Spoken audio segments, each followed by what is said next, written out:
Kindly click like and subscribe to our YouTube channel and press the notification button for more. Thank you.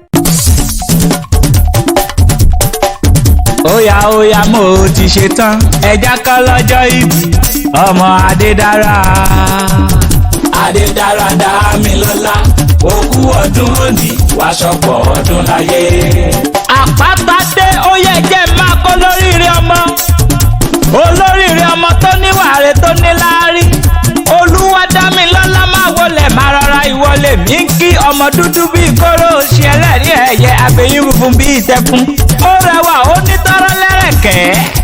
arẹwà ọmọ abojú yòyò bíi náà lẹ́hìn nínú rẹ̀ oníwà ire jẹ́jẹ́ ló ń lọ jẹ́jẹ́ ló ń ṣe ó ń bọ́ ọmọdé ṣe ó ń bẹ̀rù àgbà olólùfẹ́ rẹ̀ àfẹ́sọ́nà rẹ̀ ẹnjìnìà Túndé ló ní kí n máa kéwì fún ọ ó ní bó ti sọdún èyí inú òun dùn ayọ̀ òun kú ó wá ní máa kí ọ kí ìkì ó délé bàbá tó bí ọlọ́mọ Àkúrẹ́ ní jẹlé bàbá rẹ̀ ẹrú ọba lágbólé ti yín nílùú Àkúrẹ́ ilẹ̀ o ọmọ Àkúrẹ́ ọmọ olóyè mẹ́kùn ìwọ lọmọ ọwọ́ ọmọ ẹkùn ọmọ ẹlẹ́ni àtẹ ìka ọmọ ẹlẹ́ni ẹ̀wẹ́lẹ́ bọ́mọkùnrin Àkúrẹ́ bá ń toko ó bọ̀ àfọ̀gádà péré bọ́mọbìnrin Àkúrẹ́ bá ń todò ó bọ̀ áfíìsì mẹ́lò pẹ́fọ̀n òṣìkì tàkúrẹ́ kó mọ̀mọ̀ lálá aláṣẹ bẹ́ẹ̀ aládòmí arẹmọ ilé ọmọ oníkì mẹ́ta tòkè ẹ̀dá èkíní sowó èkejì soyún ẹ̀kẹta nísọ àlárí bàbá sọ Àkúrẹ́ lọmọ ọlọ́jà méjì kan ná lóòjọ́ wọn lórí tagún wọn ná méjì ànáyè mo kí ọkú ọdún okú yèdùn àṣèyí ṣàmọ́dún àṣàmọ́dún ṣẹ̀mí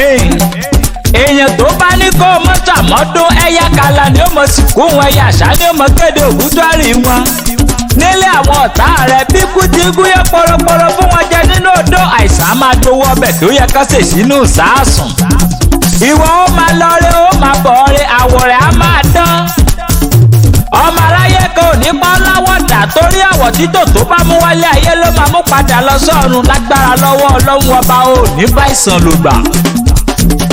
Happy birthday to you na and we wish you long life and prosperity.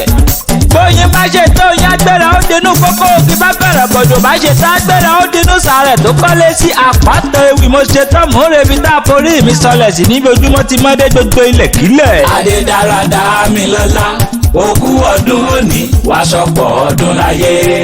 Adédára dá mi lọ́lá òkú ọdún òní wàá ṣọ̀pọ̀ ọdún láyé. Kindly click like and subscribe to our YouTube channel and press the notification button for more.